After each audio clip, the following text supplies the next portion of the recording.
What's up, everybody? It's Travis Sherman here with the third edition of the Real Cinema Experience, and joining us today is someone that needs no introduction, but she's getting one anyway.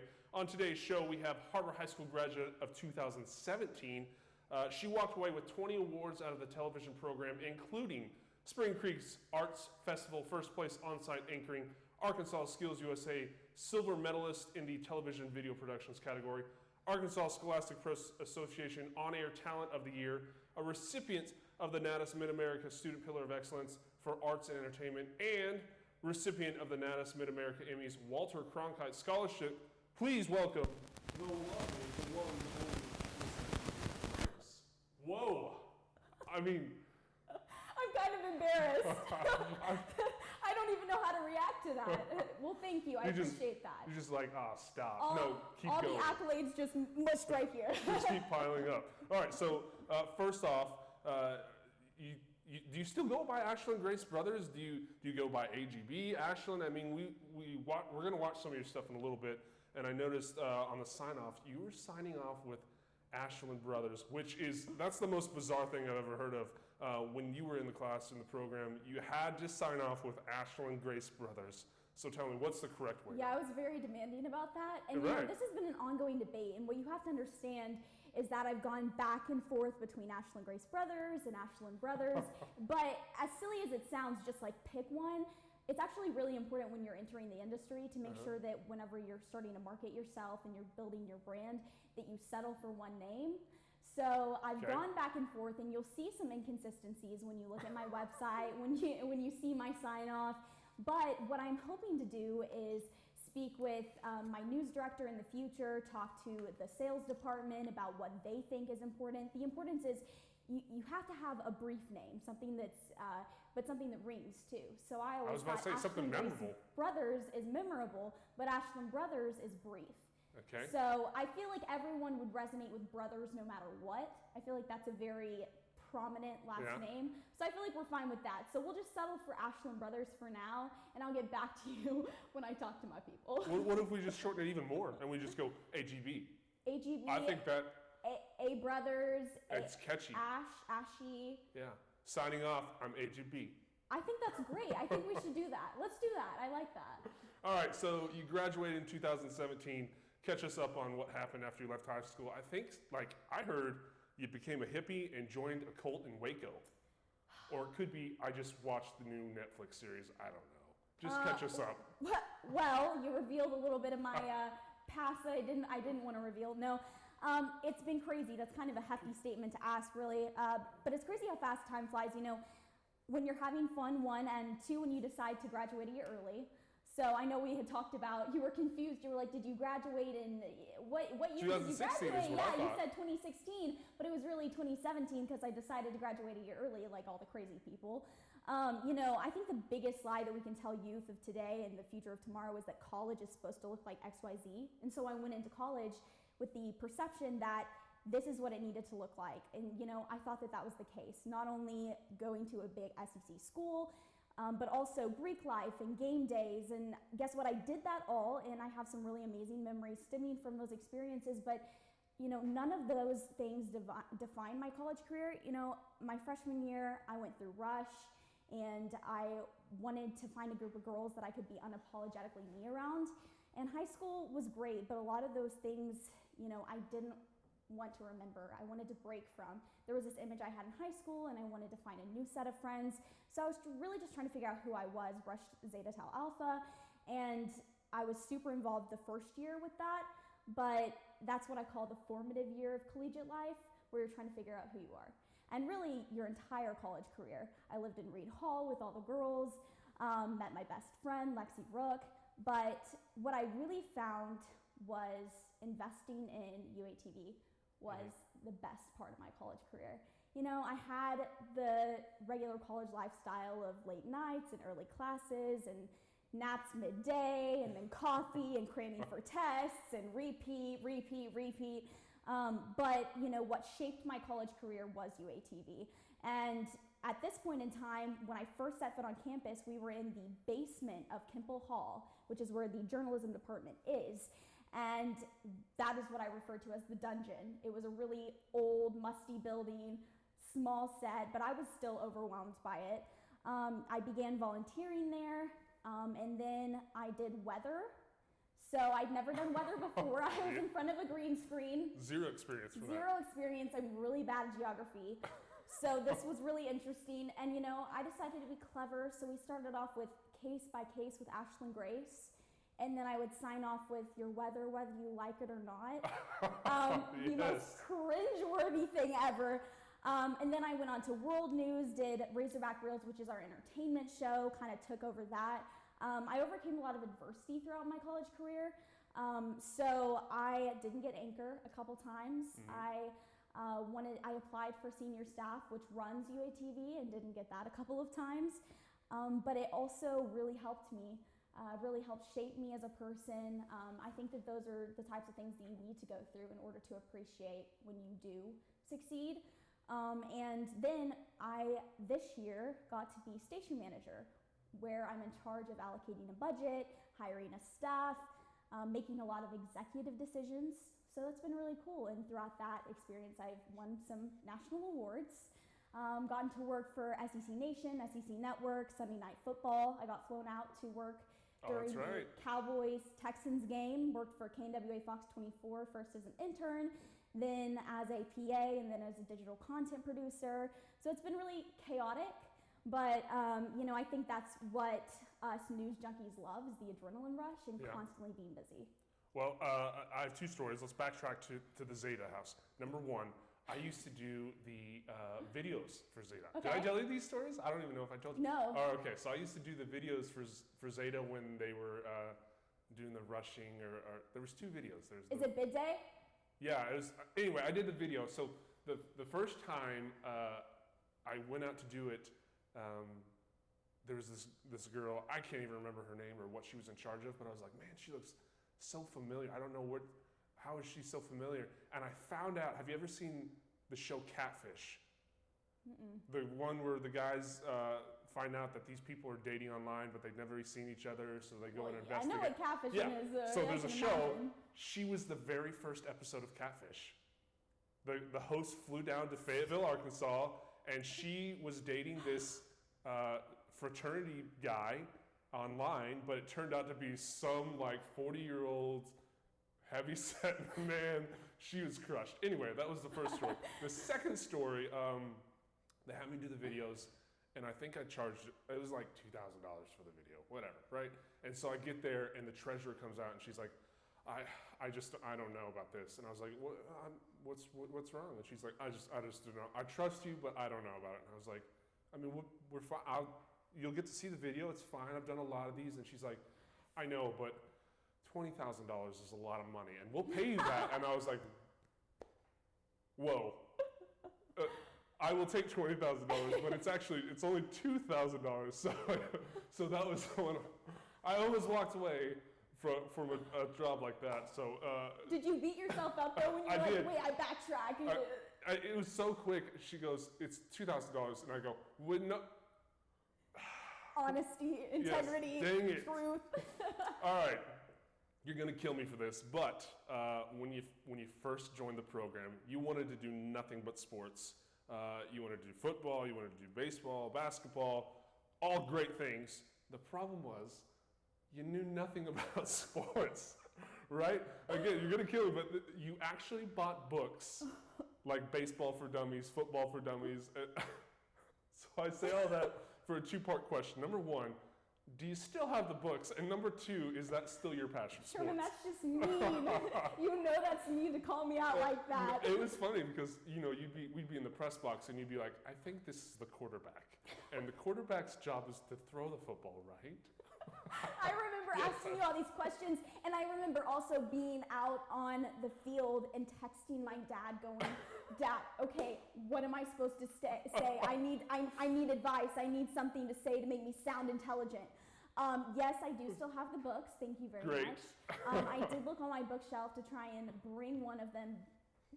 Could not find it, but I know that it was in my room when I was living in Fayetteville in a house, so it was on display. So yes, I take pride in that Football for Dummies book. That was probably my favorite read. Mm-hmm. But you read the whole thing. That was I know.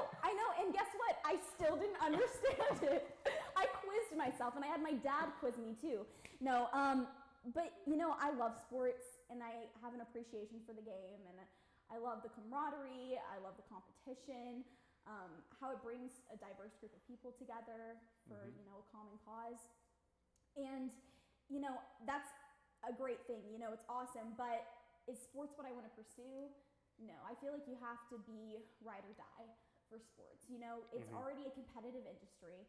You're already taken for granted. And then on top of it being a competitive industry and people, throwing shade at you all the time, now you're a woman in the field. And that brings a whole new level to it. And then, as a woman, not having a super strong sports IQ, although I developed that over the years, I feel like that's deserving to a person that's their pure passion. That is what they are investing their entire life into. Versus me, I love game day coverage and I love fan reaction. I love features and human interest stories, things that are about athletes kind of beyond the game. But that wasn't my only passion. Sports wasn't. So my passion is people. My passion is, service to the people. So when I really started investing in news and I realized the difference that I could make and still also being able to integrate sports into that, that's when I found my little niche. Okay. Well, good. All right. Well, you've definitely come a long way since the Sports for Dummies book collection. But right now we're going to take a look back at a story that really put you on the map and created that trademark 45-second stand-up. Take a look at this piece. The Gridiron, a test of strength, endurance, and commitment. 100 yards of broken tackles, clutch opportunities, and third down drives that turn men into champions. Football is America's pride and most watched sport, with over 1/3 of the country tuning in to watch the Saturday Frenzy, the Sunday Night Madness, or the Friday Night Lights. You can be sure to bet that when that victory bell rings, the rest of the city, state, or nation is right there with you. But for one athlete, the biggest challenge is to pick himself up and keep moving forward. It was my 9th grade year, and I was kicking a field goal against the Rogers Mounties.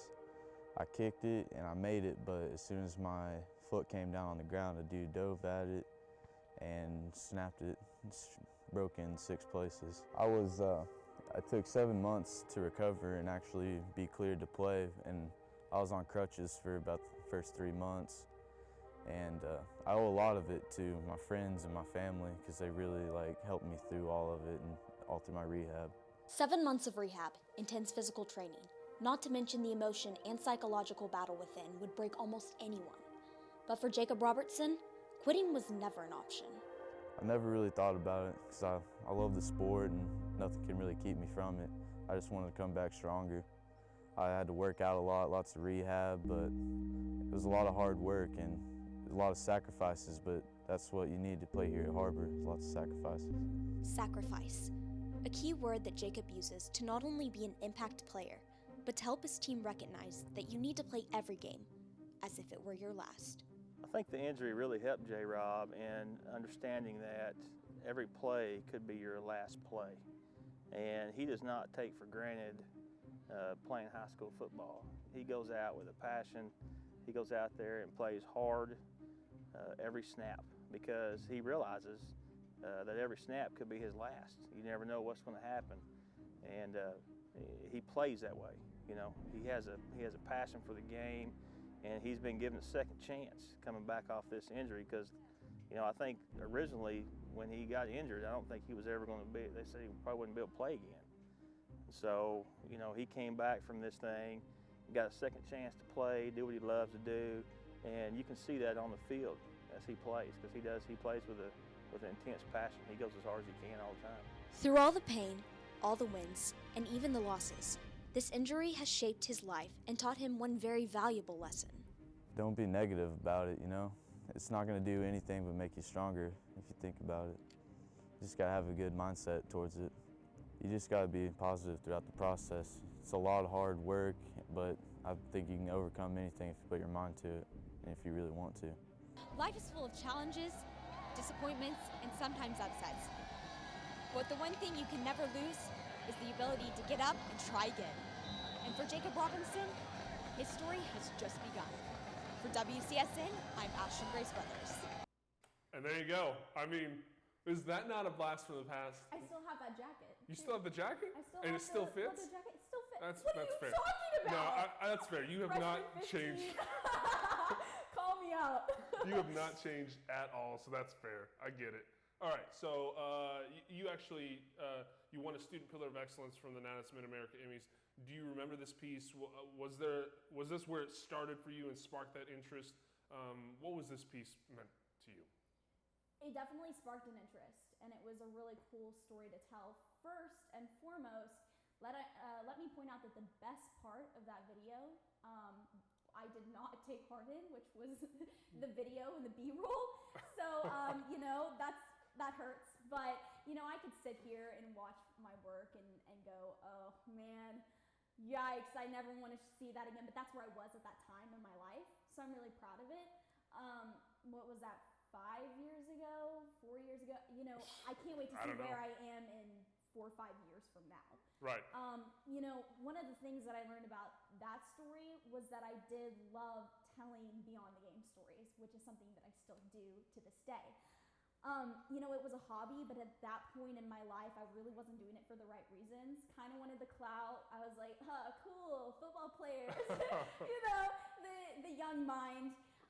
But, you know, again, like I said, it did spark my interest in sports.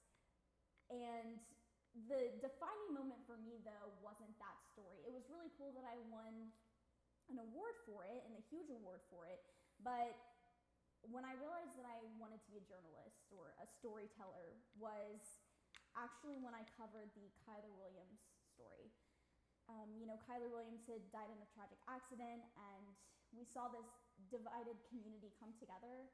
And it wasn't about touchdowns, it wasn't about popularity, it wasn't about which side of Springdale you were on.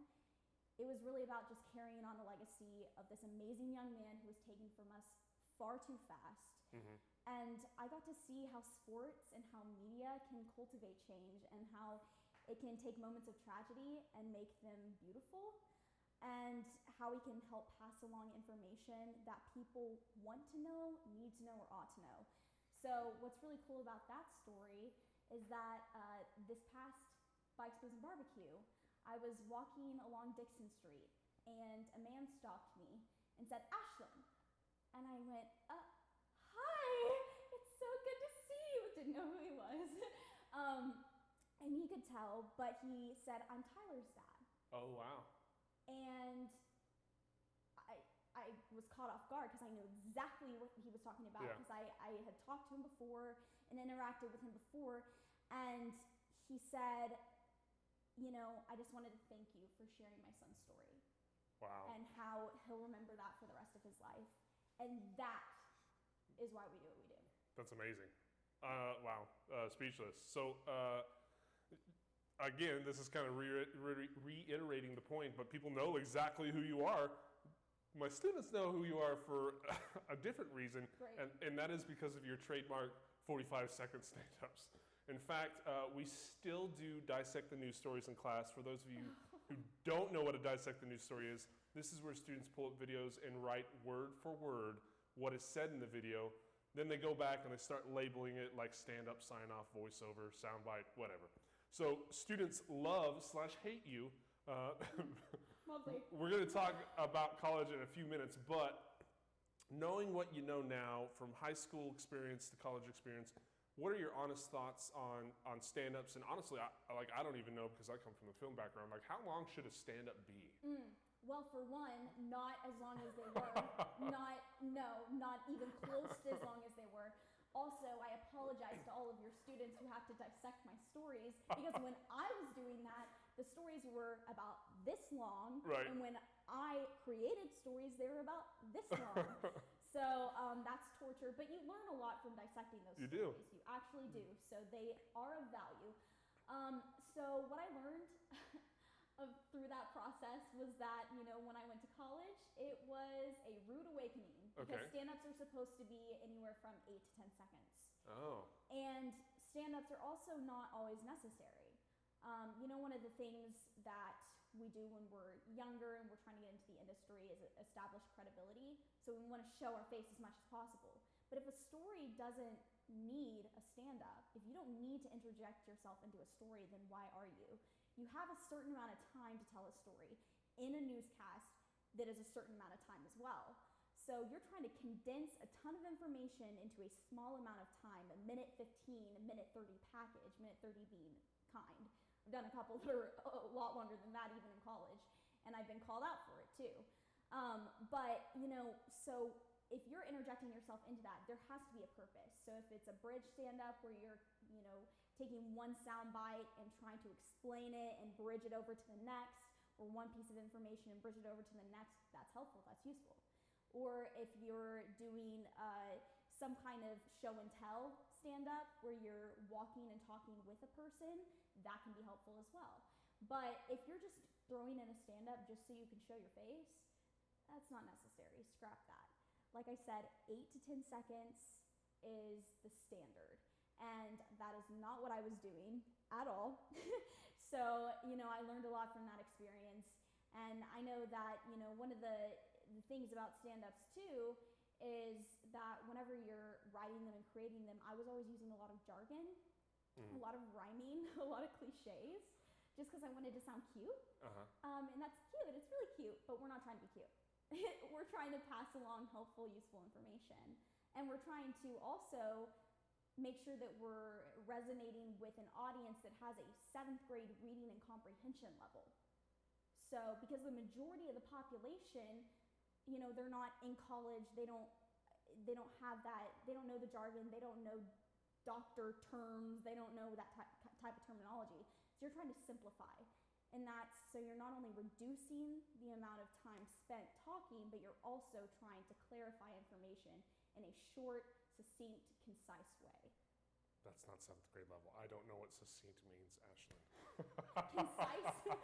Do not concise. Well, there you go. I hope my administrators are watching because you learn something new every day. Like, I had no idea. I thought, I legitimately thought you have to have a stand at the beginning, nap pop, then we go to the sound bites, So that you learn something new every day, so that's great. Now, something we haven't talked about is your brother. You actually kind of took up the mantle and honestly went above and beyond and surpassed him in many ways. Sorry, Cole. Cole was our anchor a while back. Then you became the anchor, but what the heck is Cole up to? I literally never hear from him, ever. What is Cole up to? Yeah, exactly. I never know, and that's an ongoing question in our family. What's Cole doing? What's he up to? At one point in time, he was like, I'm going to run for mayor or Congress or something. I don't even know what he's doing now. Cole is so talented and so bright that he's just a go-getter, and he just likes to try new things. Okay. He's doing really, really well, and he's actually the first person to introduce me to you. And he said, Ash, you've got to do this program. And then that was the reason why I moved from Haas Hall in 10th grade to Har-Ber, was this TV program that you had. Whoa, yeah. So kudos to Cole for that. Yeah. He's doing really well. The thing about my brother is that he's always been this popular guy, funny, easygoing, everyone's friend, talented. But, he's very, very bright. He's lackadaisical, so you may not have seen that as much in high school from him. But he graduated from Walton Honors Business College cum laude as a marketing major. He was Cap Sig. He did Model UN, traveled to Canada for that. Wow. And yeah, so he's actually doing really, really well. Kind of a genius. Okay. It's crazy. Did I know. not see that coming. He's the brighter in the family, trust me. But now he works for Har-Ber as a business development specialist. So if you've heard the booming drink Scarlet Letter thrown around, that's on the shelves at liquor stores everywhere, near and far. And then it's even been picked up by Walmart too. So he actually came up with the name of that. And he's just living his best life. He's steadfast in his faith, and I really honestly couldn't be prouder of him. And he's a great man and an even better big brother. Wow. Okay. Well, Cole, stop by and see us. Let's see. We've got 16 billion people watching, so surely out of those 16 billion, one of them is Cole. Cole, Right? Stop by and see us. Hey, Right? Cole. So you graduated high school, you're at the University of Arkansas, you're doing the sorority thing. Talk to us in general about the program and specifically UATV. What classes did you take, are taking? What type of work experience did you get, do? What's a typical day look like? A typical day, total insanity. As you can see, the UATV website right there. Like I mentioned, I was a part of UATV and still am. That's a curriculum blend. So I'm not only involved in it because of my classes that I'm taking, where you're getting hands-on experience through labs that take place at night, but you're also getting experience, and in my position, I'm station manager, I'm actually getting paid. So we have this amazing new space. It's a converged. Look at this over here. Just glancing Oh through. my goodness, it's me. It's a tweet from me. See, Wow. I told you, constantly on there tweeting. Sometimes I actually tweet from my own account, and then I retweet from UATV Okay. because I have admin. So just because I want I'm trying to build a brand here. Yeah. So I'll just reveal my secret right now. I do a lot of that, of tweeting from Ashlyn, retweeting by UATV. So I'm not as cool as Well, I you am, gotta do it somehow. I act like I am. But no, one of the cool things about UATV is we actually are in a converged space. So we just built this new facility not too long ago. we are in it with several other student media outlets, and what we're working on is blending and kind of converging mediums because we're living in a world of multimedia journalism. So we are with the program, we are actually ahead of the program right now. We're trying to figure out how to work with different outlets, how we can utilize each other's strengths, whether it be print, whether it be broadcast. I also, and that's what my thesis is about that I just finished. It's about media convergence and multimedia journalism on the collegiate level. So in terms of what I'm working on right now, I'm kind of in a unique situation because I'm in 20 hours. 12 is full-time, 15 for academic scholarships, 20 for the nerds. That would be me. Luckily for me in this program, what's so cool is I actually got a full ride this year through journalism scholarships. So that's really cool, that's really awesome. U of A offers a lot of great opportunities for scholarships. In terms of what you would have to take, I mean, you have the standard core classes that you have to take through the university. But if you're in journalism, then you choose a sequence. So you might be ad PR, you might be broadcast, you might be print. For me, I chose broadcast as my sequence, and at that point in time, I was set on a sequence. So you start with Broadcast 1 classes, you start with Fundamentals of Journalism, you are covering your bases, you do TV classes, reporting classes. We have a producing class where we actually produce a newscast. It's a lab, and you produce a newscast on Monday or Tuesday, and you start at like 2:30 in the afternoon, and you're live at 7. So you're working from the ground up. You don't have any of that shot, any of the video shot ahead of time. You're building packages. Our reporters are building packages and doing day turns. It's pretty crazy, but it's also pretty cool. Yep, there's a picture of me right there, Ashlynn Brothers. Yeah, I was looking up here and I was like, who is this guy right here? That's Jose. It's Jose Carranza. I had no idea that he was even part of UATV, so that's really neat. Yeah, so this is his third college that he's been to, and he is absolutely thriving there. Wow. He is amazing. Oh, good for when him. he started volunteering at UATV, I said, okay, we're about to release applications for senior staff, which runs UATV, and I think you would be great as a field producer. So he's like a photog, and he does all of our sports coverage and stuff, which is super cool. So he's doing really, really well. Wow, But yeah, that's amazing. a lot of classes, a lot of work, but it's fun. Wow. All right, so now a lot of the students who want to pursue broadcast or film in the post-secondary education always decide whether to go to the U of A or try and go somewhere else out of state. What do you want to say to those students? Well, first, I'm going to say that the U of A has a lot of really great opportunities. So for me, it was close to my family, close to my friends, in-state tuition, can't beat that, and great scholarships. And I also knew that journalism scholarships were available, especially if you invested in the program. The programs themselves are fantastic. I mean, we've got Razorback Sports Network, UATV, Hill Magazine, we've got a yearbook, we've got the Arkansas Traveler, which is print.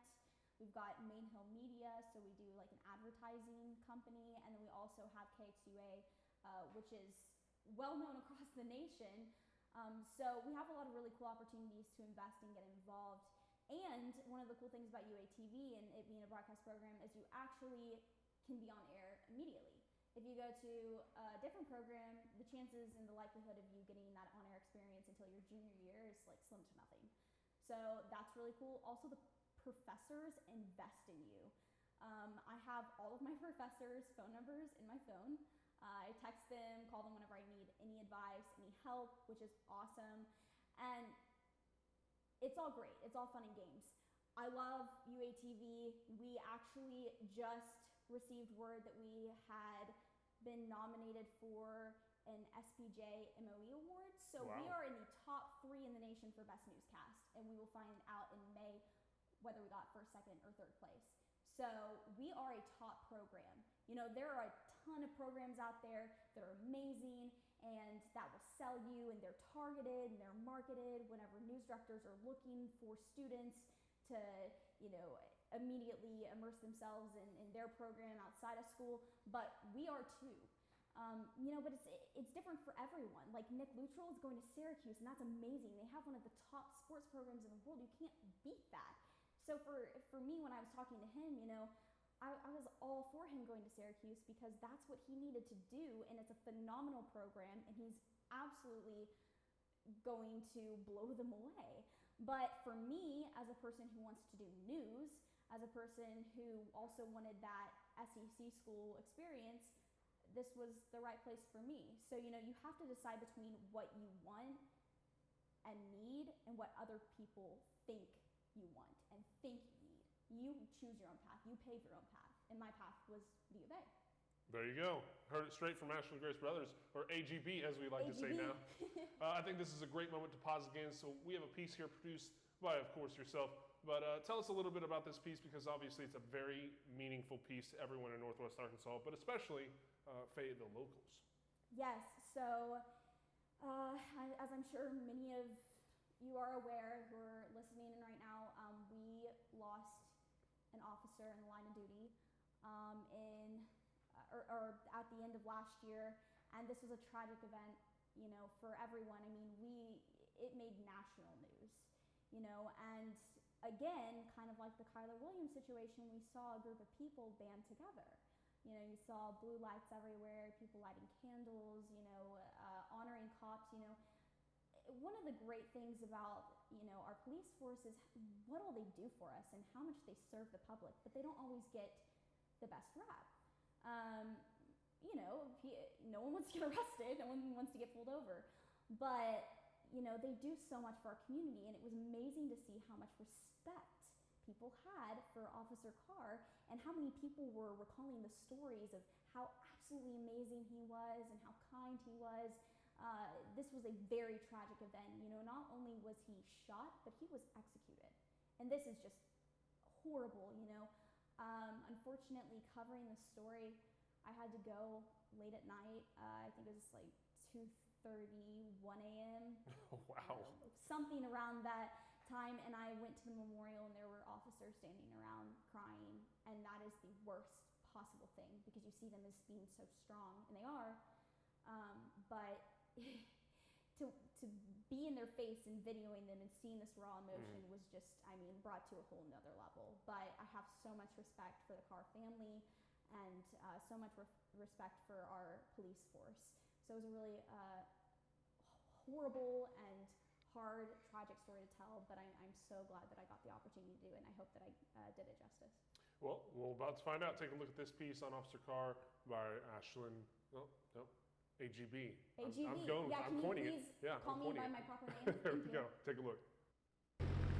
Samson, we are seeing an outpouring of support shown just outside of the Fayetteville Police Department, where Officer Carr lost his life. Now devastated and distraught residents of Northwest Arkansas have lined the cop car with memorabilia to honor the life lost and his service to the community.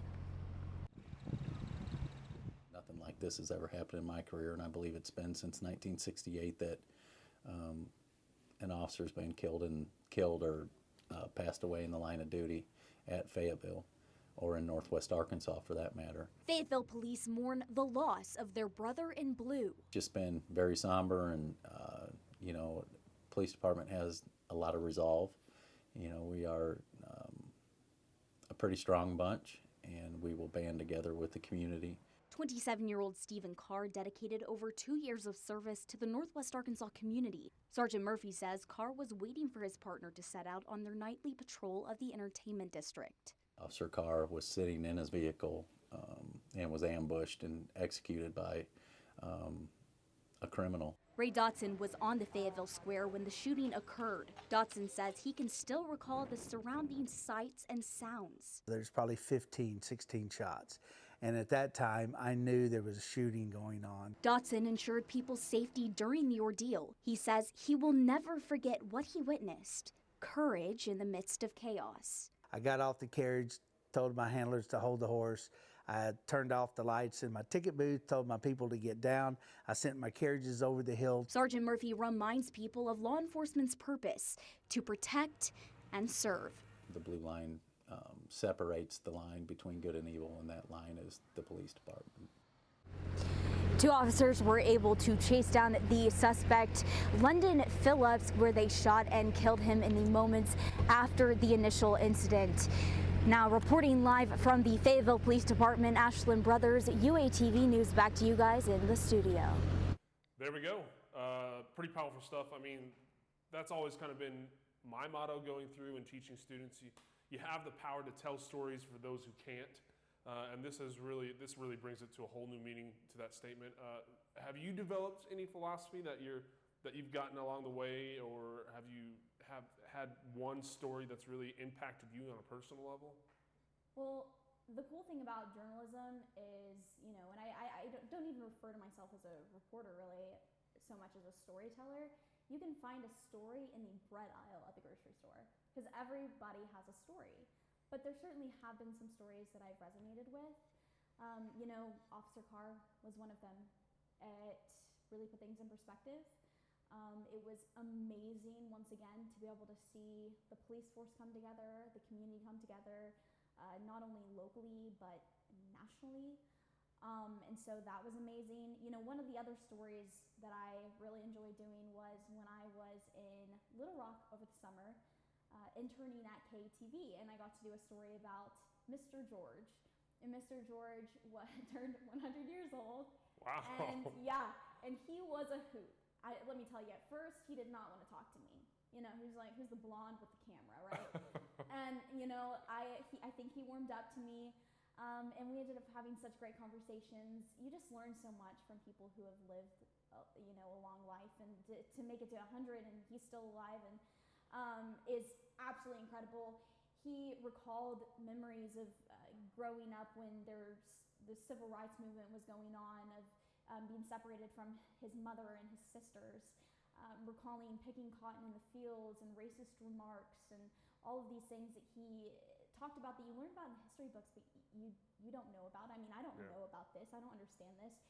So that was a really powerful story that I got to tell. I got to tell a story while I was in Little Rock about a deaf volleyball player.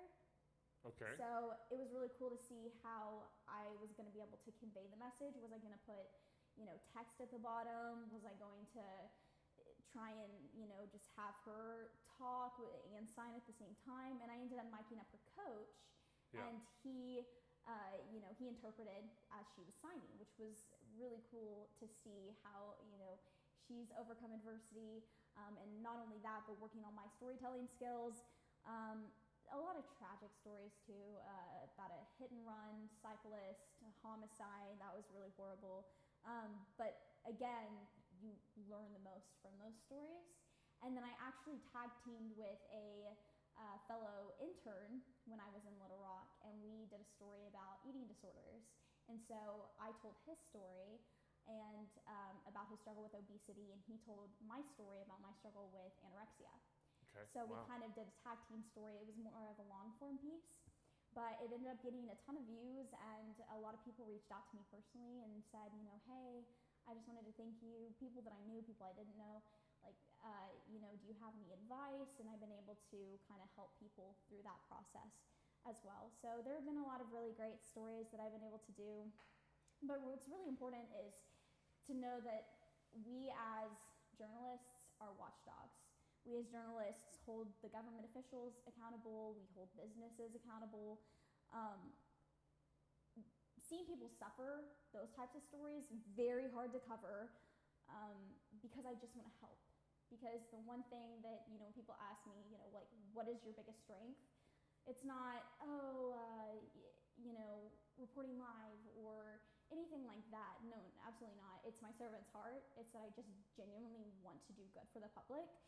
So sometimes the biggest help that we can provide is providing a platform for people to share their stories. So giving that voice to the voiceless, making sure that we're minimizing harm, making sure that we're acting ethical, and then, making sure that we are telling the stories with as much truth as we possibly can.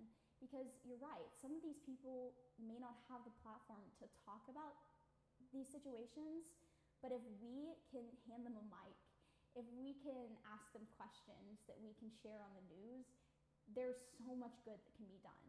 And I think that sometimes we get caught up in citizen journalism and commentaries and, a lot of controversy surrounding the media. But when you look at what journalists do, journalists seek the truth. Journalists report it. Wow. All right. Well, there you go. So we've got this picture. I have zero context what's going on here. I literally have no idea. What is that Jay Leno and you? What is going on here? Hey Jay, what's up? Yeah, he's watching right now. Hey, what's up, Jay? It's good to see you. It's been a little bit. No, so this is when I was about 11. Dabbled in child acting Okay. for a little bit. Traveled back and forth to New York, had agents and managers. When I was too tall to play Kids Are on Broadway, they sent me to LA, signed with new agents and new managers by Coastal, and this was my big break. The Jay Leno show was the Jay Leno show. Coolest guy ever. He is like a big kid, and he was hilarious. I remember they dolled me up. So this was a Halloween sketch, and so I was wearing. Now it's very insensitive, but I was wearing a skeleton costume, and I was supposed to be like a supermodel. So they were like, "Oh my gosh!" I know that went. Yeah, you wonder why females struggle, but I was wearing a skeleton costume. Was supposed to be a supermodel. Ha ha. Okay. Yeah. So I thought you were wearing like you were blind or something because you've got something on your eyes. Oh yeah, no. Those are sunglasses inside. Yeah, real cool, Ashlyn. But when they first had me in hair and makeup, which took, like 2 hours, then Jay Leno comes over and says, "Whoa, we're doing a Halloween skit, but she does not look like a kid. Take it off." God. So then we spent like an hour taking all of it off, and then an hour reapplying a little less makeup. So it was a really fun experience. But yeah, then after my one-hit wonder, I moved back to Arkansas. All right, so back to college. $1 million question. Everyone always argues you have to go to college if you're going to be successful. You have to have a degree if you want to make a solid living. What are your thoughts? Well, I think what we really have to consider is what defines success. Mm-hmm. Is it a monetary matter? Is it family? Is it friends? Personally, I think success for me would be like $1 billion. I feel like I would be I feel like that would be success. I feel like that as well. $1 billion, that'd be great. I'd be like, okay, I could buy so many friends with that money. I promise you. So many friends. That's great. Or followers. You could buy followers too. There you go. With that, I think there's a few websites out there for that. But is it happiness that determines success? I mean, success comes in so many different shapes and forms. So no, I don't think you have to go to college or trade school or any kind of higher education to be successful. College, trade school, etc., those can open doors, and they can certainly provide beyond brick and mortar classrooms. That's a developmental time, and you learn independence. You get to specialize in a passion, and you get to pursue it. There's clubs and activities in collegiate life in general, and it's invaluable. Certain careers don't require a degree, though. And if your goal is to pursue a career that doesn't require a degree, then no, you don't. It's not necessary. Start working, save money, pursue a passion.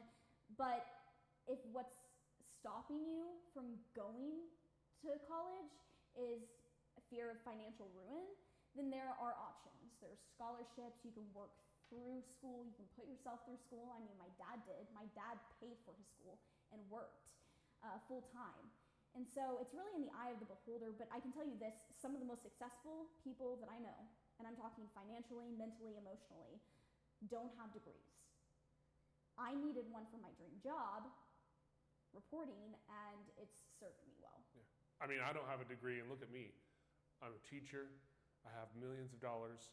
I feel overwhelmed to be sitting in your presence right now. Mean, like, oh my goodness, I'm starstruck. This is crazy. Okay, let's talk about the real world in general, and we can even focus a little bit on the college experience as well. But obviously, the coronavirus came out of nowhere, and it was literally for everyone adapt or die. Do you remember where you were, what was going on when it actually started getting real? Yeah, I remember vividly, actually. I was in the newsroom at UATV, and we were preparing for our newscast to go live at 7 o'clock. So we had just been given a tip, but we couldn't air the story because it was off the record. Lovely. Oh. And without confirmation from a credible source, we couldn't run with it. So we were just kind of waiting.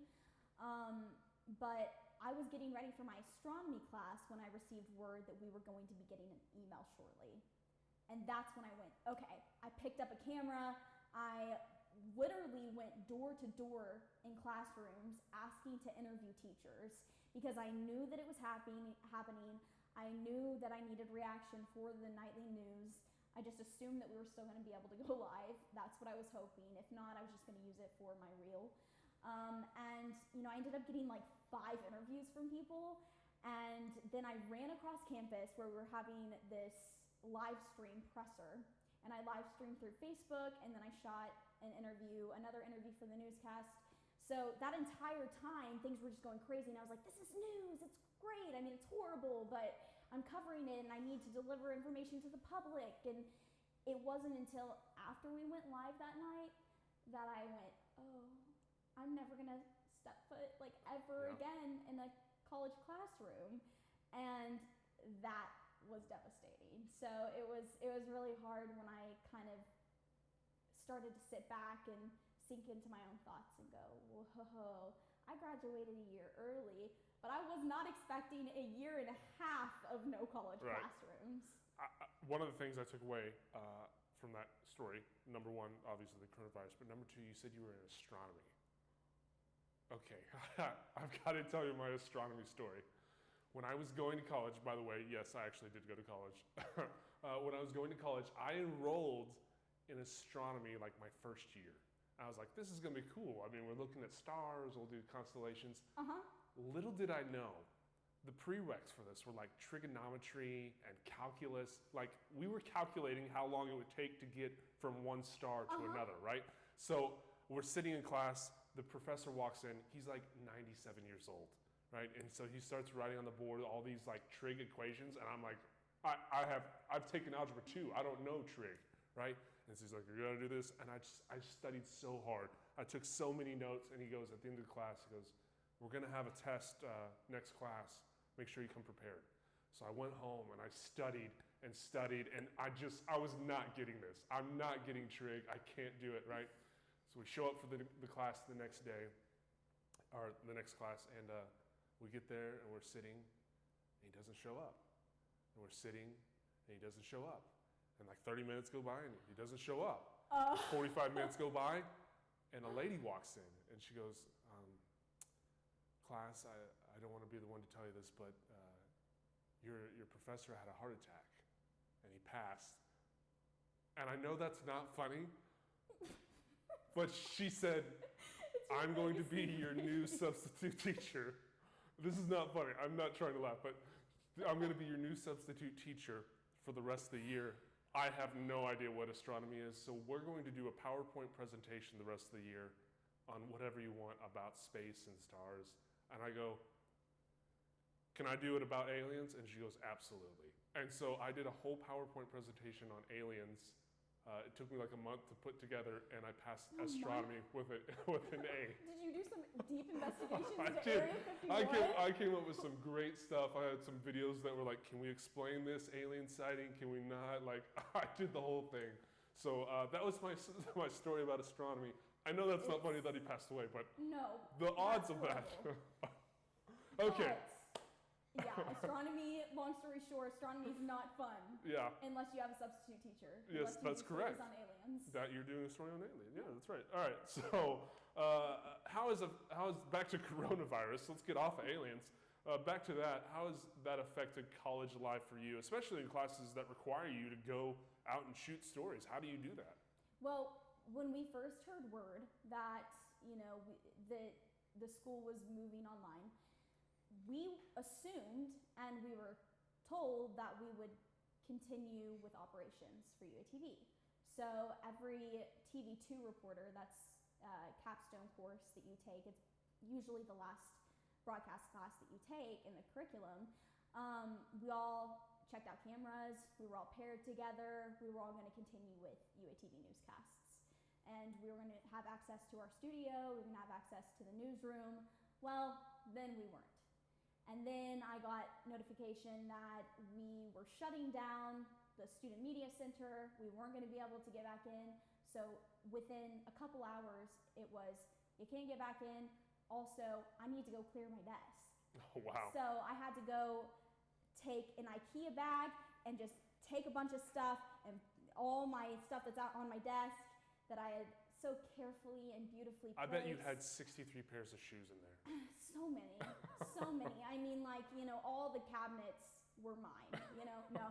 But I did have to clear a bunch of stuff out, and then it was just, okay, well, we don't really know how this is gonna work. I guess you're just gonna, you know, shoot packages with video chats or cell phones, and that's it. Luckily, they let us keep the cameras. I already had a personal camera, which you recommended to me back in high school. So I had my Canon camera, and I had a mic and everything, so I was good. I was set.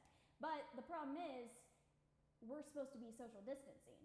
So what are you supposed to do? How are you supposed to interview people? Luckily, you know, we have these amazing tools. We have Zoom and Skype and FaceTime. So it actually, as hard as it is for me to still say, it has helped me develop my digital storytelling skills in new ways. So, you know, I didn't know what Zoom was before this. Me either. And so that's really given me an opportunity to be able to enhance my web copywriting skills, print skills, interviewing online, dealing with having to change to this online platform. And I think it's actually taught me a lot about the industry, about, you know, making sure that you build your online presence, tweeting, and making sure that you're on social media, and making sure that, once again, I bring it up, and it's so important, building your brand. So it's given me a lot of opportunities. Now, if I could go back and have regular classes and have my senior year experience and get to walk at graduation when I wanted to, then I would definitely take that back. But, you know, you have to look at the positive, bright side of things, and it has taught me a lot. So I'm going to throw this one out. We're switching the question, so you're not going to be prepared for this, but how do you think it's affecting the industry, as in the broadcast news production industry? How is that even working right now? You know, at first you would think, oh my goodness, it's in ruin. But it's actually been interesting to see that people are tuning in, because people have to know this information. They're not out in public. You know, we don't know anything. Without these journalists, we would be ill-informed. We wouldn't know anything. The journalists are the ones who are live streaming the press conferences. The journalists are the ones who are reporting the facts. The journalists are the ones who are updating us on ventilators and updating us on, you know, confirmed cases or deaths. Without the journalists, we wouldn't know this information. So, you know, it's allowed us to keep up with our communities, with the nation, with the world. And what's interesting is there have been a lot of studies that have shown that the numbers of household viewership have skyrocketed. So local news is actually thriving. See, I agree. Trump announced yesterday that he suggests you inject disinfectant into your body to kill the coronavirus. So there you go. If you I'm just kidding. He did actually say that. He did say that, but do not inject disinfectant. Please do not until that is confirmed. I'm not reporting on that. I can just see somebody pouring Lysol into a needle and sticking it into their leg. Please do not do that. Please do not. That is ill-advised. Okay, everyone. so we've actually got a story right on cue. Ashlyn has come prepared with a story that she did regarding the virus and when it first became a threat here in Northwest Arkansas. Take a look at this one.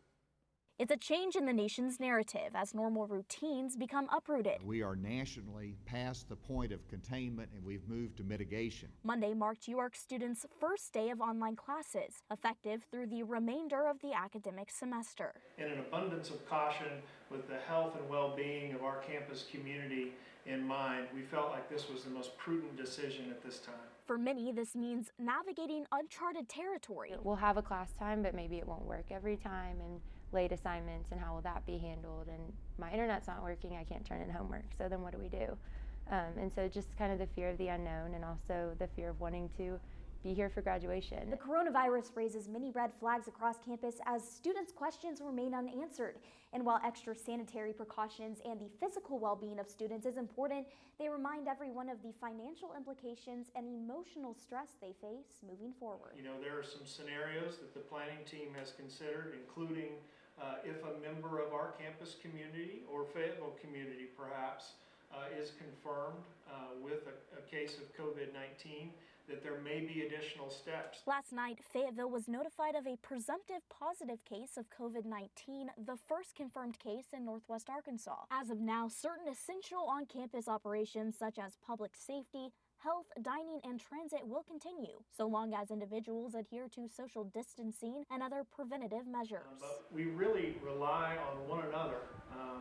Each of us has a responsibility to follow those guidelines moving forward. In an email sent to students and faculty Wednesday evening, Chancellor Steinmetz said in part, quote, "Students with active housing contracts will not be able to return to the residence halls, apartments, or Greek houses managed by university housing after Friday, April 3rd. However, those students can petition for an exception with university housing for reasons such as personal safety, access to the internet, no other available housing, academic distress, or other legitimate reasons." I'm not a microbiologist. I can't say whether or not coronavirus is scary, but I know that I am scared of underinformed, panicky Americans. Reporting for UATV, I'm Ashlynn Brothers. There you go, right on cue. I mean, I was literally just telling you about this. I thought, I think I still have this theory that a lot of us had it before this actually happened. Talon, my daughter, one day she was just playing, and like literally within the hour, she was like throwing up on the floor, just like every 2 minutes. We'd take her to the hospital. She throws up in the waiting room. We take her into the doctor. She throws up on the doctor, right? And he tests her for the flu, and he goes, I don't know what. She's got a fever, but she doesn't have the flu, so I don't know. We'll give her some meds and see what happens. You know, it's coming out that the earliest studies, or the earliest cases, are a lot earlier than we had originally detected. So, I mean, yeah, it's just again, adapt or die. I know. Me personally, when I run my business, I've turned to a lot of live streaming for the business, and so it's like a lot of video people around the state they're in a very difficult bind right now because they can't do anything. They can't be at these places, but since I'm able to adapt and offer some type of live streaming service, it's definitely helped. But let's get back on track, shall we? Let's be completely honest, and I don't care if you're honest. You've graduated. It's not going to hurt my feelings. I have the reputation of being very honest with people, transparent with students. I don't like to sugarcoat things. If they ask my opinion on a video, I'm going to give my honest opinion, and I did it to you several times throughout the program. So reflecting back, did it help? Did it hurt? Did it change the way you're thinking? What did it do for you? very honest or brutally honest? You can be brutally honest. No, I'm talking about you. You were brutally honest. Oh no, I'm brutally honest. Yeah, I'm super. No, My favorite thing to do now is when a student goes, what do you think of this video? I go, it's amazingly bad. Though, that actually is going to benefit them in the long run. Okay, so, and I have mentioned this to you before, and I will tell it to your students for years to come, that is exactly what I needed. Because I was sensitive, and I did not have thick skin at all, like non-existent, like I was transparent, or translucent. I did not take constructive criticism. And I think that's where I got things mixed up, is that it wasn't just criticism or you being mean to be mean, it was you helping me grow as a student, as a person, as a journalist. And so those were invaluable lessons. If I hadn't entered your program, and this kind of pains me to say this because you're going to get a bigger head, yes, but I would not be going into journalism. So without you, I would not be going into journalism. Okay. And without the cautious way that you taught me, in very strategigic ways, I would not have survived the U of A program. Yeah. Because what you learn is it's just going to get harder and harder. That's right. And you're not, I watched this video the other day about learning to sort through hate mail. And essentially what it was saying was, you've got a bunch of different people sending you mail. Some people are going to be really mean. Some people are just going to criticize you for your looks or your personality or, anything in between, your family life, your personal life, no matter what it is, your outfit, your roots are showing in your hair. Like, okay, who cares? That's all junk mail. But there's going to be people who are trying to help you get better. So that hate mail isn't really hate mail, it's constructive mail. And it's something that's going to help you in the long run. It's something you take with you and you run with it. Or you can look at it from a publicity point of view. All publicity is good publicity. You know, we get negative comments and stuff on YouTube all the time, and I'm like, yes. I'm glad because that you're, people flock to that. Yeah, I am so glad that you're teaching your students that. No, but, you know, people, that is one thing. People are paying attention. Yeah. So when people send you hate mail or, you know, make little comments, they are paying attention. So congratulations, thank you for the view. They send me an email and they're like, you're fat. And I go, first of all, I am very good looking. Second, that is fun. But you know, people actually make really rude comments they about do. that. They and do. It's true. But no, I mean, you know, one of the things I remember you pushing me to do was, well, okay, my junior year was my first year at Har-Ber. And I think pretty much my entire junior year, I did not know how to put a battery in a camera. I don't know if you know this. But I genuinely did not know how to do anything. And all of a sudden you're like, okay, you know, it's time for you to grow up. So then it went from, okay, let's put a battery in the camera to let's go shoot your own stand-ups. Right. And I was shooting them with the Canon cameras, so I didn't have any kind of viewfinder to flip around and like see. So my dad bought this little, it's like called a trolley dolly, and I got a stick. And like he ordered all this stuff, and then he cut out a cardboard head. And that's how I focused. I focused on a younger picture of myself. I would set it there, I'd roll it in front of the camera, little trolley dolly, I'd set it up, frame it and everything. It was my perfect height, and then I'd move it out of the way, out of frame, and then I'd step into frame. That is incredible. And then it taught me so much, because guess what? MMJs. Right. You are a multimedia journalist. You don't get, you know, if you're a reporter. I'm in tears right now. That's so funny. Hilarious. Oh my God. You know, typically you're going to be hired as a multimedia journalist. So sometimes you have the luxury of having a photographer or an editor, but most of the time it's not, here, sweetie, let's help you out. It's, you're a one-man band. You can do it all, because why wouldn't you? Right. You know, if you have one person that can do one skill or another person who can do 4 skills, then why wouldn't you hire the person with 4 skills for the price of 1? You know, it has to do with a lot of, you know, economics and the way that the industry is, you know, becoming, and how we're relying on the internet and digital storytelling. And so, you know, it taught me multimedia journalism. And I was actually ahead of the game when I went to the U of A. Oh, there you go. See, you can hire a person with 1 skill, or you can hire a person with 1 skill and a trolley dolly and a cutout head. I still have the cutout head. Oh, please. And the trolley dolly. Dang it, we should have brought it. I know, I should have brought it. That would have been so funny. Start the live stream with it, end it with it. You just can't make these things up. Oh, okay. Let's talk websites. I've got your website pulled up. It's over here. And there it is. Kind of walk us through what we're looking at. I know you designed all this. It's filled with content. How important do you think a website is in the industry? And part 2, how important is it to know how to design your own website? Well, one thing, and this is, while it's just on my mind, you have to be very careful about the colors you choose for your website. So, you know, certain colors can, like, for instance, for a while I was like, oh, is red gonna seem like I'm leaning toward a particular political party? And those are things that you have to, which I'm not, but those are things that you have to consider. And that's why I went with, it's not like a super bright red, you know, because I was very cognizant of that. Another thing is, you know, websites are a great way to redirect recruiters. So one of the great things about having a website is if you run into a future employer, or you run into someone in the industry and they're like, hey, do you have a card? I mean, you can give them your card, but you can also say, hey, I have a website. And then if instead of them asking, do you have anchor material? Do you have web copy to show? Do you have professional photos? Do you have producing experience? You can just send them to this one link and you can see it all. So, you know, I have a ton of stuff on here, like you said. I mean, it's a little bit excessive. But I have, you know, little icons, links to my social media, ways that you can get in contact with me, a bunch of professional photos. That's probably the most excessive part. But, you know, it's a cute little collection of me over the years.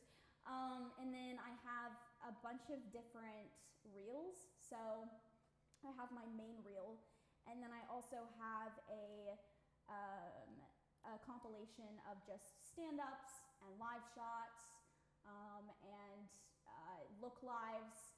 And then I have sorted my packages, my best packages, into links as well. So, you know, lighter news packages, hard news packages, feature packages. So if they want to be able to see that I can cover different types of material, then they know just based on that, they can see that.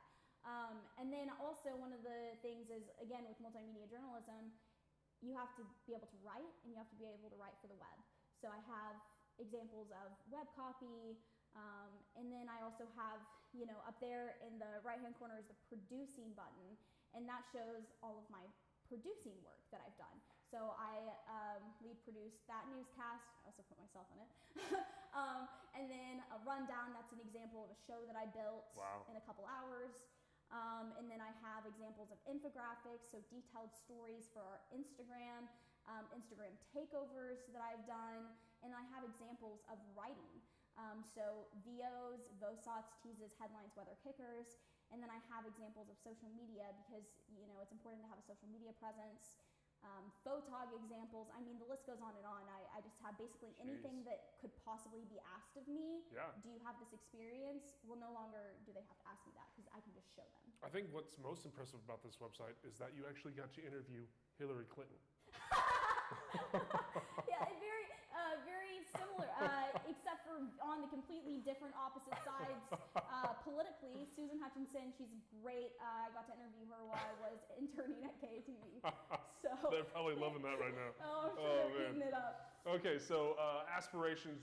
What are your goals from here? I mean, do you want to quit altogether and become a soccer mom? Where do you want to be in 10 years? How do you get there is the better question. I wish I knew. No, do you wish you knew how to be a soccer mom? I do, you know. I watched my brother play soccer, but I just am not. I'm not. Oh, you know. Cole's a soccer player too. Soccer player, man. No, you know, life has a funny way of taking what you think you want and then just completely changing it, tossing out that idea and redirecting you on a path toward what you actually need. And so I could sit here and say, in 10 years, I want to be living in New York, I want to be married with 2 kids, and I want to be working for network news. Great, awesome. But also things change, you know, and I know I'm naive, so I'm recognizing the fact that I'm naive and saying that I want to have a family too, and that becomes number one when I have a family. Now, granted, I am single as can be, so that's not, you know, in the Was near that a future. pitch to all the 18 billion watching? Like, Ashlyn single? All the 18 billion. That's the one. Make it like a freeze frame, just like a little. No, That's the quote for social media. That is the quote that we're all gonna tweet out. Thank you. AGB says. Yeah. No, but I think that I know that I have these long-term goals that I want. First of all, faith, friends, family come first. Second, I want to end up East Coast. I would love to be in New York. And I'm a huge fan of CBS. I would love to work for CBS either Sunday morning, CBS Sunday morning, or 60 Minutes. Wow. So I Okay. like the old school journalism, long form journalism. I don't know if you would be able to recognize that in me, that I like to write. The 45-second long- stand-ups, I got it. Long form, but that's really what I'm passionate about, human interest stories, making a difference, sharing a platform. So again, I don't know where I'm gonna end up, but again, I would really like to end up in New York and eventually work for one of those. Big goals, nothing wrong Big with that. goals, big So goals.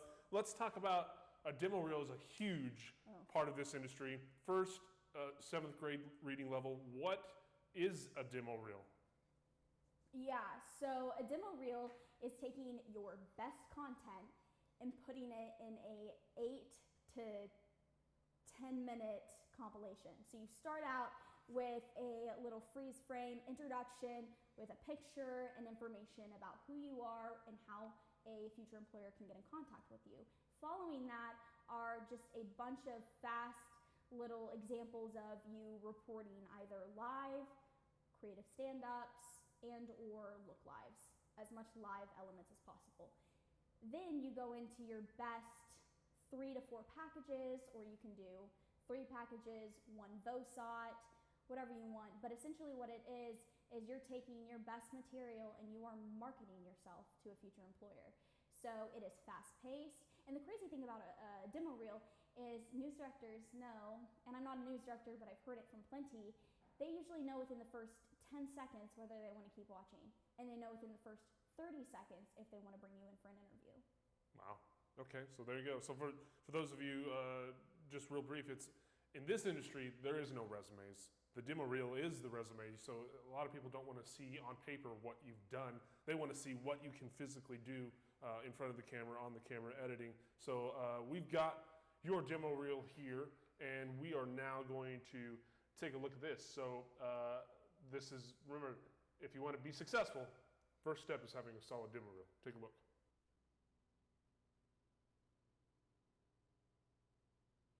Jasmine, winter is well known for romance, or what many college kids call cuffing season. But this Valentine's Day, doctors encourage their patients to spread love, not infections. I also spoke with Iranian native Yasemin Mirdamati, who didn't want to appear on camera, but she did express her frustrations, saying Donald Trump's kids will not be deployed and neither will the Shah's. It's the people who are being punished, not the government. The groundbreaking date for the $60 million renovation has yet to be set, as they're still negotiating finances. We're living in a time of unrest after the surge of recent shootings across our country.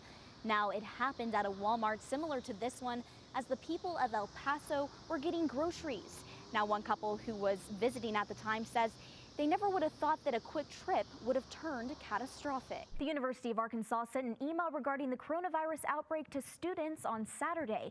This email included information and updates on the rapid spreading disease, including the possibility of switching to online classes and what to do if students plan on expecting visitors from out of town. With over 1,300 persons still missing after Hurricane Dorian, many Bahamian students at the U of A continue to worry about their family and their friends. But NASA tweeted earlier today confirming that this application of basic physics works every day of the year. All right, thanks, Kaden. A week of activities dedicated to the importance of women in science, technology, engineering, and math. Well, Fayetteville will soon be rumbling with the sound of motorcycles have already died due to being stuck in the hot car. Little Rock police suggest that you look before you lock.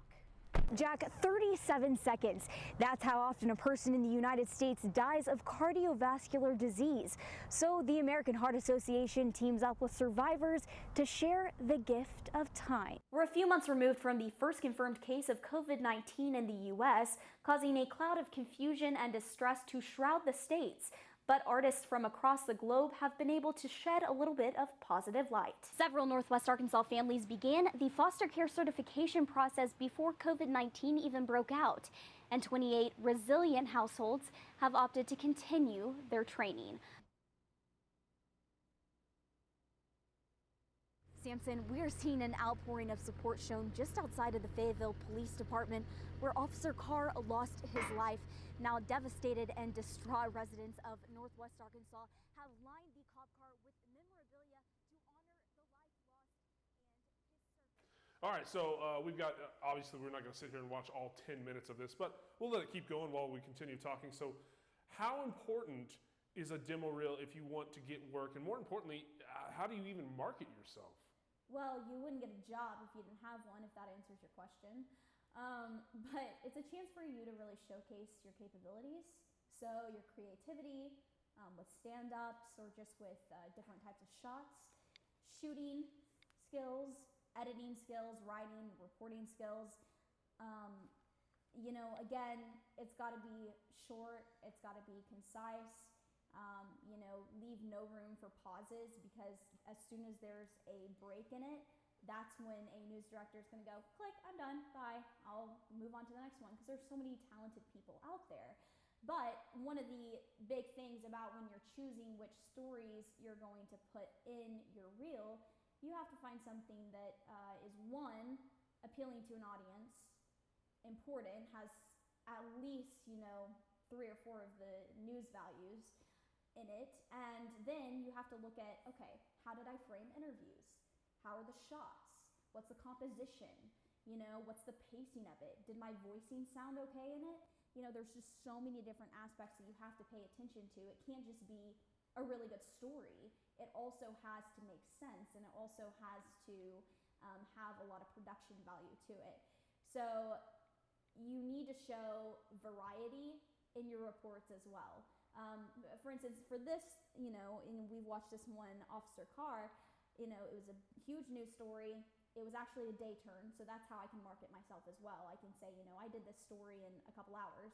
I did it overnight. We learned about it. I that night went and got video of officers standing around the memorial, got video the next day, interviewed a cop, interviewed a person who was there.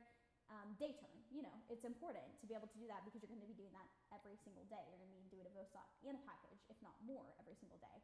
So that's important to be able to market yourself. And then also having a variety of different packages, or VOSOCs. So, that one was tragic. This one is about business development. So there's a business economic impact emphasis. And then my final one was the coronavirus story. I will say one of the things, and I'll pick myself apart right now, is I have a major weakness in this reel, and it is not having diversity in it. It is so important to make sure that we are reflecting and representing a diverse demographic. And I don't know about you, but I don't see any diversity in this. Huge, knockoff of points there. So there's a lot of different aspects that are important. But then you see fades and moving graphics and all different types of stuff that are also important. That lower third has too many text. If I were to go back and edit it, I would edit out part of the text at the bottom that says title and, make it shorter and make it smaller. Again, there's just so many little details that increase the production value tenfold. Wow. All right. So all great information. So we're starting to wrap this thing up now.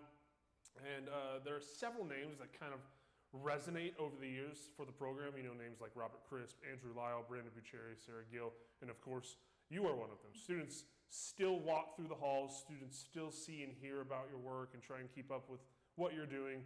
You're a motivation and a goal that a lot of students try to reach out and achieve. So what words of advice do you have for students that want to be in the industry, or not even this industry, but maybe just in the position you're in now? Well, thank you for those kind words. I really appreciate it. Usually I'm the one who is interviewing and not being interviewed, so this is turn the table. I'm getting a little hot here, not just because of the beaming light on me, but I think that the biggest thing is not letting distractions get in your way. I think if you want to do something, don't let what outside voices tell you sway you. There have been people who have told me that I am not good enough for this industry, or that, when I was doing acting, for instance, I wasn't pretty enough for that industry. There's all these outside voices that don't matter. If it's something you want to do, and you're passionate about it, and you're driven, and you work hard, then you can do it. That doesn't mean that it's not going to be difficult, hard. Yeah, it's going to be very hard. I can't even tell you the amount of times that I would drop my friends off at Dixon Street, drive up Dixon Street, go to Kimball Hall, and sit in there for 3 hours working on work, building packages, etc. And we're talking 1 in the morning, and then leaving, picking up my friends and dropping them off. I was putting in a lot of extra hours when I could have been, doing the college life. So you're going to have a lot of sacrifices that you have to make, but I think that what we all have to understand is hard work will get you really far. Confidence will get you really far. Don't demand attention, but command attention. So once you learn confidence and you build yourself up, then suddenly you have another driving force because you believe in yourself. Even if there are outside voices that don't, you do. And we all need to understand that we are worthy. We all have purpose. So for me, I truly believe that my purpose in life is to tell stories. And that's how I'm making a difference. And so I don't care what everyone else says. I care that I receive constructive criticism and grow from that. But what other people say isn't going to make or break me, or isn't going to stop me from entering an industry that is brutal, that you know, it's hard and you're not in it for, you know, you're not in it for the big bucks. You're not in it for the clout. You're in it to make a difference and reach people and reach a large audience.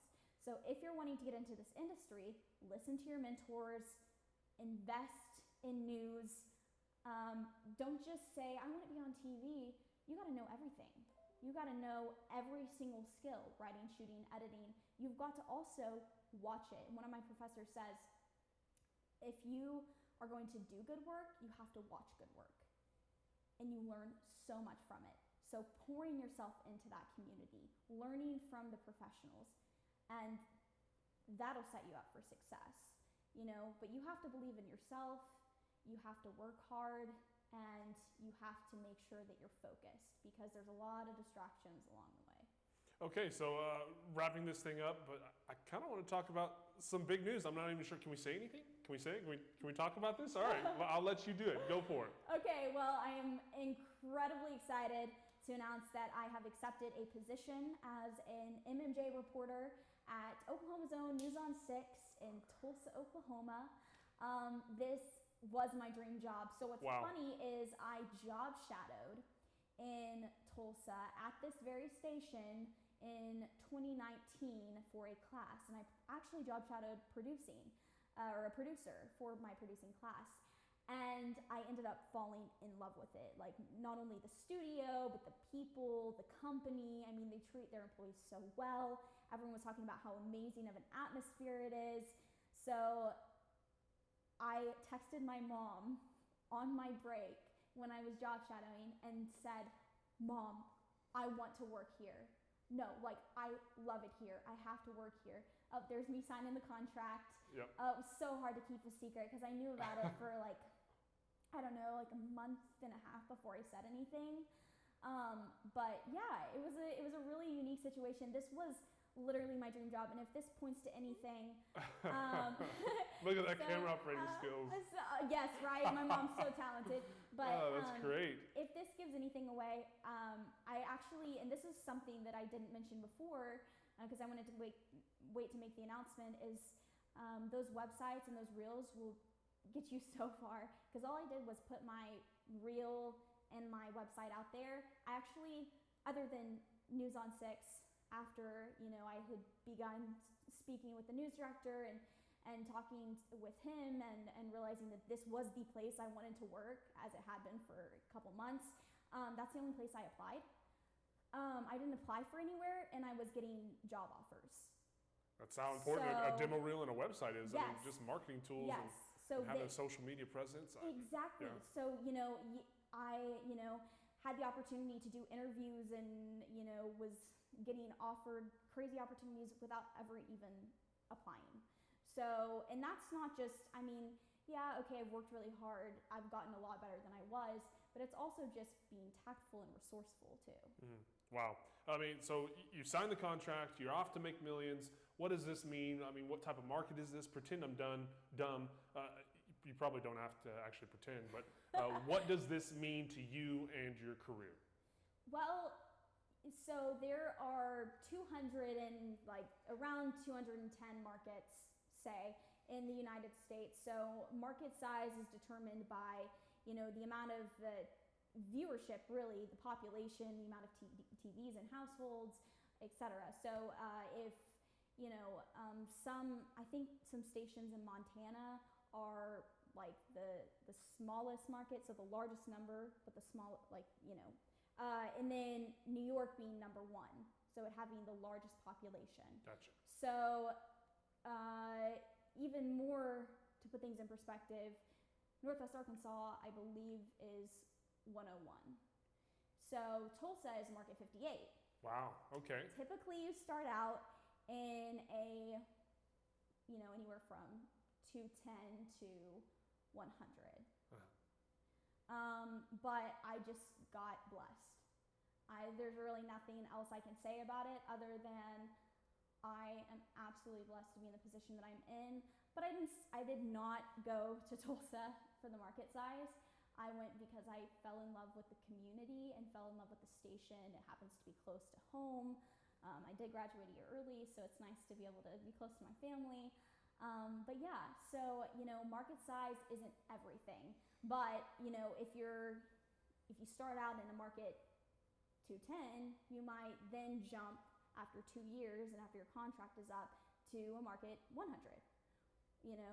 Then you might move to a market 50. Then you might move to a market 20. Then maybe top 10. And it's rare that you get to a top 10. I mean, that's only 10 markets. That's not very many job opportunities. So I feel very blessed to be in Tulsa. And one of the great things that I really loved about the station too is that there are some lifers there. They are in it for life.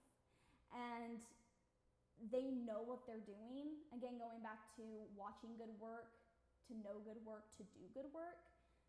There's some seasoned veterans there who are fantastic. I would put them up against any market. And I'm going to be able to learn from them on a daily basis. And that's incredible to me. Wow. Well, Ashlyn, I'm so proud of you. Congratulations on your success, your new job. It's well-deserved, and I can't wait to see what happens for you in the future. Please, please, please, make sure you stop by every once in a while, unlike your brother. I won't hold that against him. Cole, I hope you're watching, who I really do hope you're watching. Just don't forget about us. If you have any questions for Ashlyn, do you want to tell them how they can view your work or get in contact with you? Yeah, well, you guys have access to my website. You can go to ashlyngracebrothers.com. It's very easy to remember. And the other option, though, is follow me on social media, DM me, and I will absolutely respond. And even at that point, if you DM me on social media, I will then give you my number. I try to reduce the amount of people who have my number. But if you reach out to me and you want to know more about the industry or just about college life in general, reach out to me on Instagram, Ashlynn Grace Brothers, easy as that. Same for Twitter or Facebook. All of them are Ashlynn Grace Brothers, so that's pretty easy to understand. See, we're still in consistencies. Ashlynn Brothers, Ashlynn Grace Brothers. AGB, I'm telling you. AGB, we don't know. That's the one. So maybe be looking out for AGB here soon. No, Ashlynn Grace Brothers. Or you can also email me at, once again, Ashlynn Grace Brothers at ymail.com. Not it is a Yahoo account, but it is not Gmail, it's Ymail. I get a lot of questions about that. But please reach out to me. I had a lot of people who helped me along the way, and I would like to do the same. I love how you went immediately into reporter mode. You turned straight to the camera. Perfect posture. All right, that wraps it up for this week's episode. Be sure to tune in the future, as we will have other special guests that are not only past graduates, but maybe even a few from across the country. I'm Travis Sherman, and you've been watching The Real Cinema Experience.